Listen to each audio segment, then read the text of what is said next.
अस्सलाम वालेकुम students, welcome back to Genius Coaching Centre. आज हम सेकेंड ईयर केमिस्ट्री का लेक्चर नंबर 2 पढ़ने वाले हैं।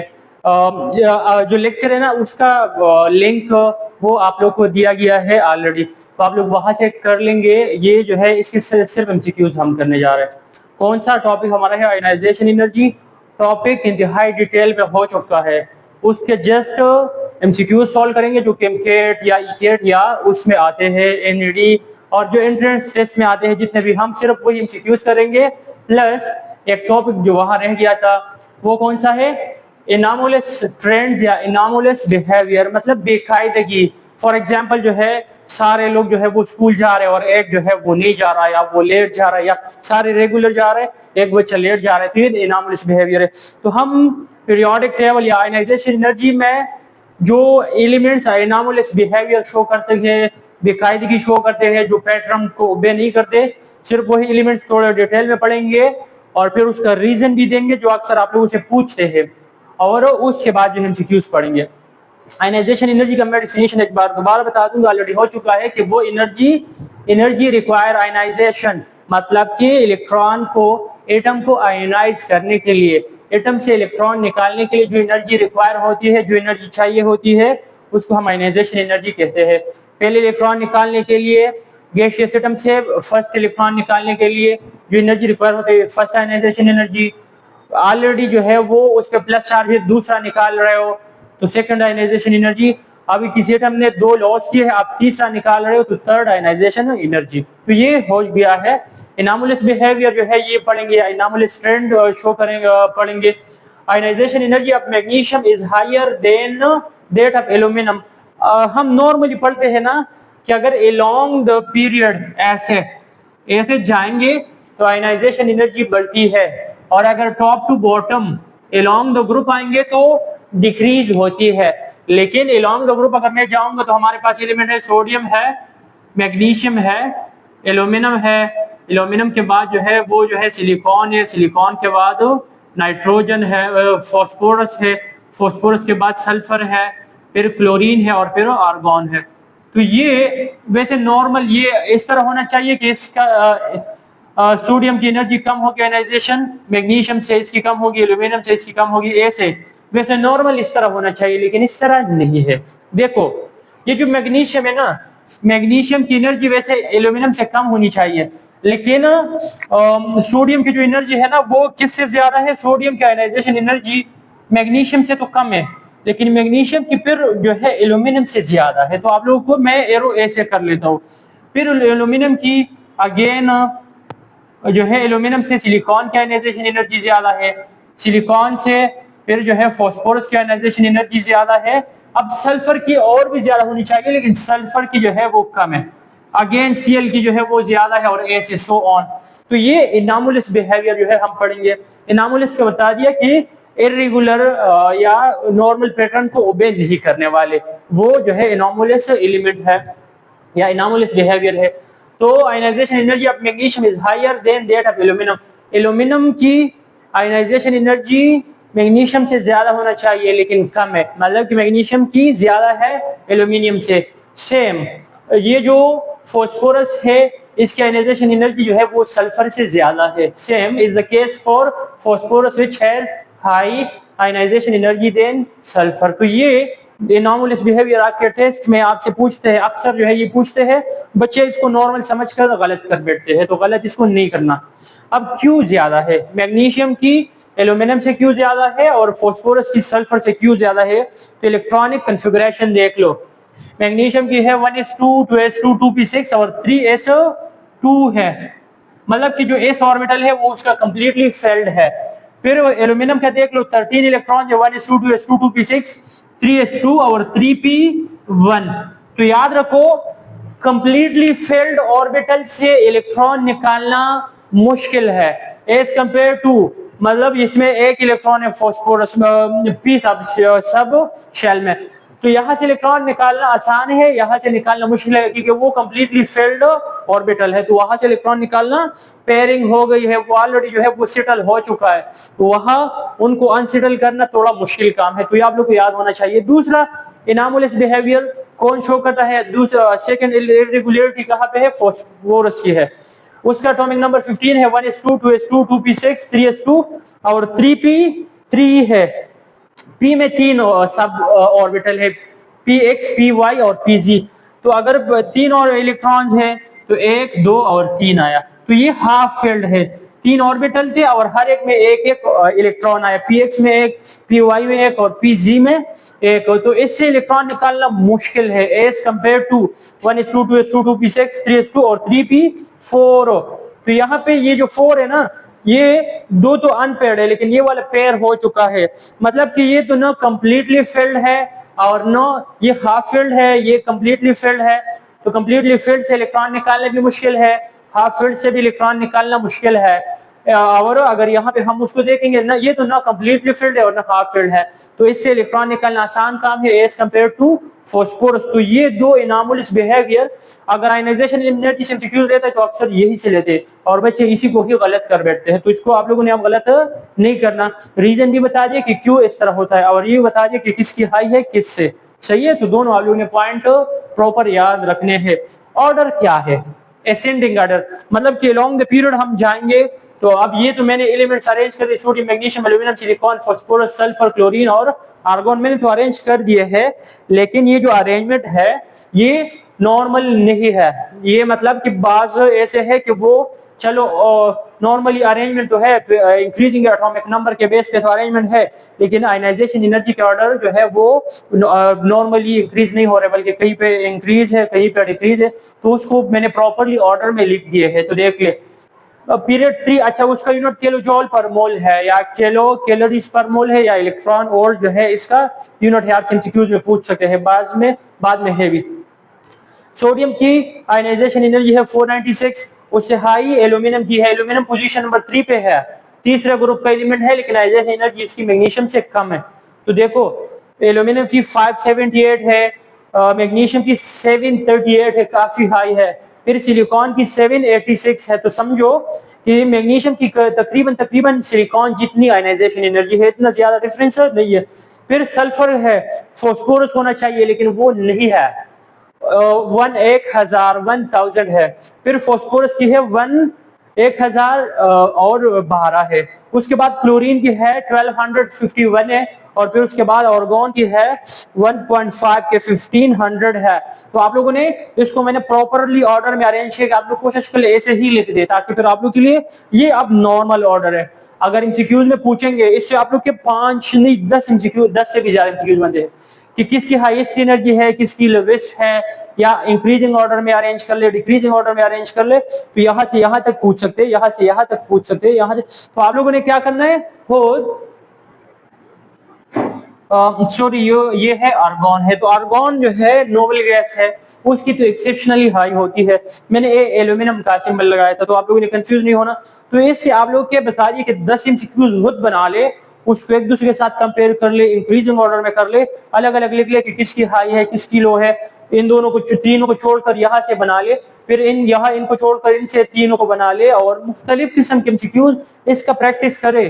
टाइम दे इन चीजों को, अगर नहीं देंगे तो फिर वहां इंडिकेट में ये चीज आप लोग को आसान एमसीक्यूज होगा, वापस आके फिर रोएंगे। तो बेहतर है कि जरा टाइम इसको दे दे, 5-10 मिनट दे दे और इसके ज्यादा से ज्यादा एमसीक्यूज क्या कर ले, बना ले।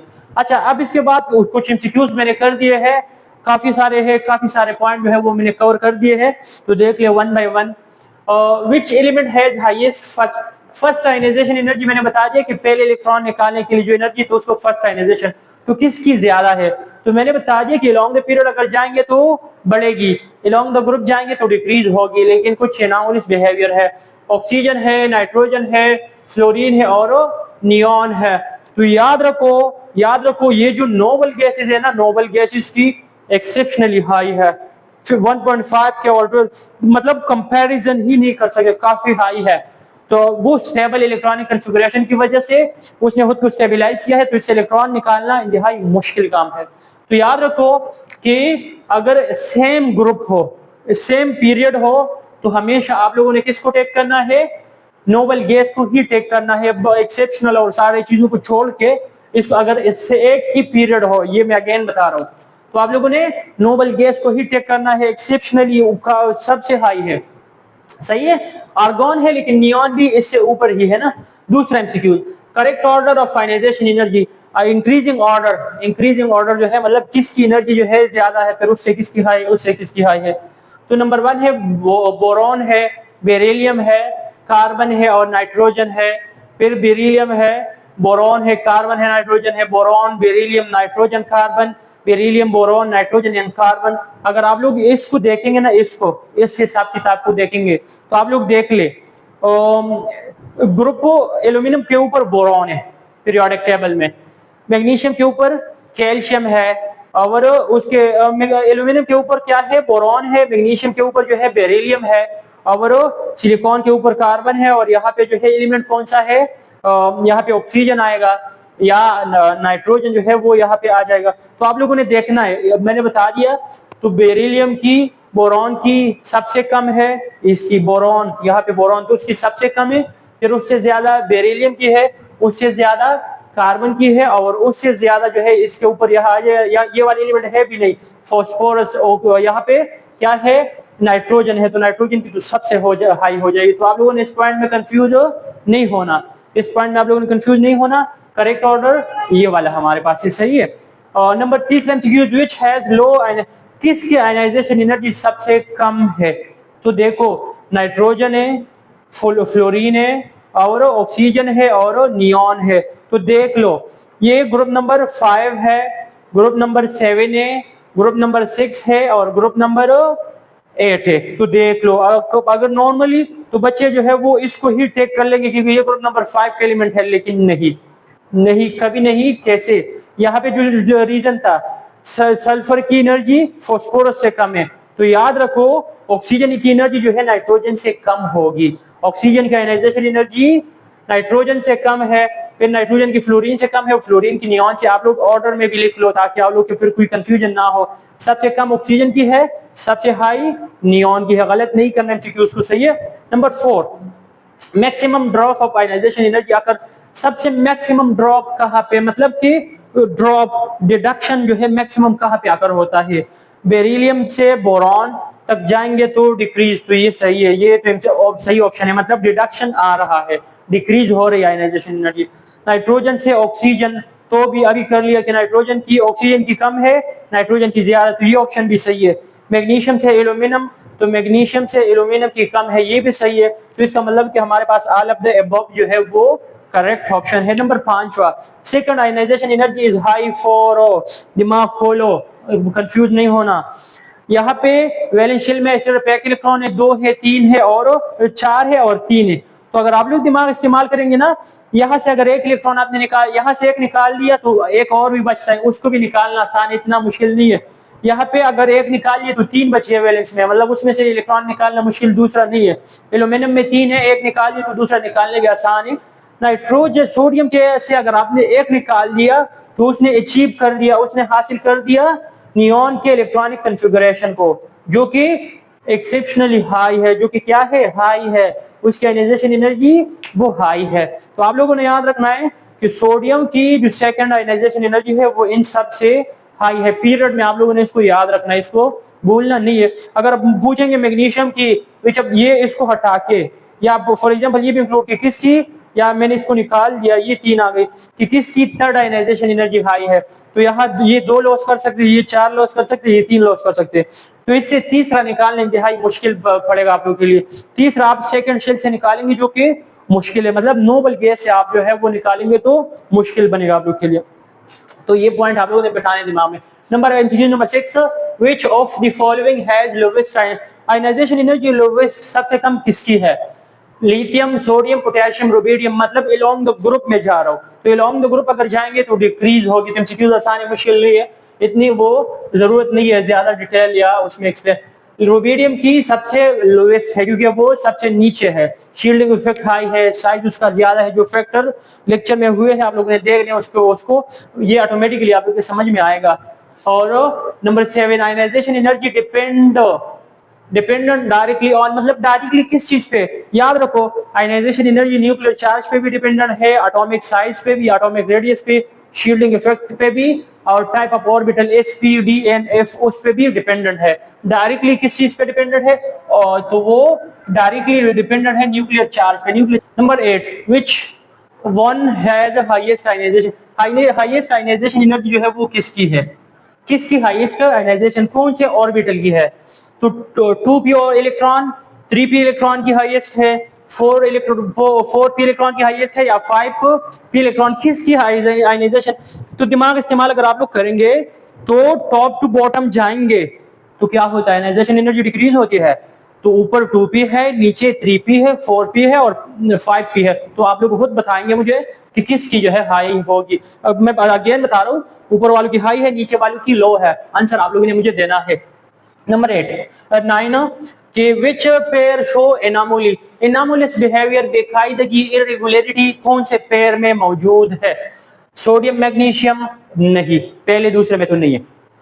मैग्नीशियम एल्यूमिनियम, सिलिकॉन फॉस्फोरस यहाँ पे भी नहीं है, क्लोरीन आर्गॉन यहाँ पे भी नहीं है। तो हमारा ऑप्शन करेक्ट कौन सा है? मैग्नीशियम और एल्यूमिनियम के बीच में एनामोलस बिहेवियर है, मतलब कि मैग्नीशियम की इससे कम होनी चाहिए लेकिन मैग्नीशियम की उससे ज्यादा है। अगला है कौन सा? Least energy is required to remove electron from, किससे इलेक्ट्रॉन निकालना आसान काम है? ऑप्शंस कौन कौन से है?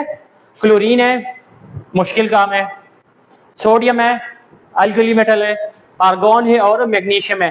तो सबसे आसान मैग्नीशियम, इजीली सोडियम से निकालेंगे, थोड़ा मुश्किल मैग्नीशियम, क्लोरीन से और भी मुश्किल, और आर्गॉन तो एक्सेप्शनली हाई। एमसीक्यू नंबर 11 क्या है? यूनिट ऑफ आयनाइजेशन एनर्जी का यूनिट क्या है? लेक्चर में हो भी चुका है, दोबारा इलेक्ट्रॉन वोल्ट है, किलो जॉल पर मोल है and kilocalorie. Ionization is energy, ionization energy एक एनर्जी है, मतलब इलेक्ट्रॉन निकालने के लिए एनर्जी चाहिए होती है। तो अगर एनर्जी है तो एनर्जी का यूनिट इलेक्ट्रॉन वोल्ट भी है, किलो जॉल पर मोल भी है, किलो कैलोरीज पर मोल भी है। तो ऑल ऑफ द अबव जो है आप लोग का करेक्ट ऑप्शन आ जाता है। Which one has highest third ionization energy? Again MCQs मैंने वहां एक्सप्लेन कर दिया है, मैं यहाँ नहीं बताऊंगा। इस MCQs में मैंने एक्सप्लेन कर दिया है किसकी आयनाइजेशन एनर्जी सबसे क्या है थर्ड आयनाइजेशन एनर्जी। फर्स्ट का नहीं पूछ रहे, सेकंड का नहीं पूछ रहे, आप लोगों से थर्ड का पूछ रहे। तीसरी आयनाइजेशन एनर्जी किसकी हाई होगी? ऑप्शन है sodium, magnesium, aluminium, silicon. Answer बता दे, अगर कंफ्यूज हो गए तो पूछ ले, बता देंगे आप लोग को, हम खुद ही बता देंगे। लेकिन पहला आप लोग के लिए टास्क है ताकि आप लोग खुद भी दिमाग इस्तेमाल कर ले, या सारे अगर टीचर वाले देखेंगे तो फिर वहां खुद कैसे करेंगे। तो आगे बता रहा हूं, अगर मुश्किल हो तो लाजमी पूछ ले, इनबॉक्स में पूछ ले, आप लोग को आंसर दिया जाएगा। Which one is easy to ionize, किसको आयनाइज करना, किससे इलेक्ट्रॉन निकालना आसान है? हेलोजन ग्रुप 7 वाले, अल्कली ग्रुप नंबर 1 वाले, नोबल गैसेज मतलब कि एक्सेप्शनली हाई वाले, और ट्रांजिशन जो कि डी ब्लॉक है। तो इस साइड से जो कि पीरियोडिक टेबल के इस साइड पे है, लेफ्ट साइड वाले और सोडियम, मैग्नीशियम और वो, उनसे इलेक्ट्रॉन निकालना थोड़ा आसान काम है। एज अगर हम राइट डायरेक्शन में जाएंगे तो इंक्रीज होती है। तो alkali is your correct option. और 14 which factor decrease ionization, ionization energy कौन से फैक्टर के साथ डिक्रीज होती है? एमसीक्यूज और से पढ़ो, ये आपको उल्टा करके भी दे सकते हैं कि किसके साथ इंक्रीज होगी। तो अगर शील्डिंग इफेक्ट हम बढ़ाएंगे, मतलब अगर बीच में नंबर ऑफ शेल बढ़ेंगे तो आयनाइजेशन एनर्जी विल डिक्रीज, उसके साथ डिक्रीज होगी। दूसरा, अगर एटॉमिक साइज डिक्रीज करेंगे, इस एरो का मतलब इंक्रीज, इस एरो का क्या मतलब है? डिक्रीज। एटॉमिक साइज को अगर हम बढ़ाएंगे, लॉन्ग द पीरियड जाते हैं तो साइज डिक्रीज होता है, तो आयनाइजेशन एनर्जी बढ़ती है। साइज डिक्रीज करेंगे तो वो इंक्रीज होती है, तो ये तो गलत, ये तो सही ऑप्शन नहीं है। इंक्रीजिंग, अगर न्यूक्लियर चार्ज अगर ऐसे जाएंगे तो न्यूक्लियर चार्ज बढ़ता है तो भी आयनाइजेशन एनर्जी बढ़ती है। हाफ फील्ड अगर हाफ फील्ड हो तो भी आयनाइजेशन एनर्जी ज्यादा होगी। तो याद रखो कि अगर शील्डिंग इफेक्ट हम बढ़ाएंगे तो आयनाइजेशन एनर्जी डिक्रीज हो जाती है। मतलब अगर बीच में शेल्स आएंगे तो क्या होगा? अगर हम टॉप टू बॉटम जाते हैं तो शील्डिंग इफेक्ट बढ़ता है, जिसके साथ आयनाइजेशन एनर्जी डिक्रीज होती है। तो मुश्किल नहीं, आसान पॉइंट है। Number 15 highest ionization energy of noble gases. Noble gases मैंने 5 मरतबा बता दी कि एक्सेप्शनली हाई है, तो क्यों है? तो साइज उसका बड़ा है, साइज तो बड़ा है इसका, शील्डिंग इफेक्ट इसका ज्यादा है। नंबर तीसरा, न्यूक्लियर चार्ज उसका कम है, और स्टेबल इलेक्ट्रॉनिक कन्फिगुरेशन। तो stable electronic configuration, full filled orbital और हाफ फील्ड बता दिए, फुल फील्ड और हाफ फील्ड। तो जो नोबल गैसेस है उनके पी में 6 इलेक्ट्रॉन होते हैं, मतलब ऐसे और ऐसे। तो जिनमें इस तरह होता है नोबल गैसेस होते हैं, और उनकी एनर्जी ज्यादा होती है। तो स्टेबल इलेक्ट्रॉनिक कॉन्फ़िगरेशन की वजह से उनकी एनर्जी हाई होती है।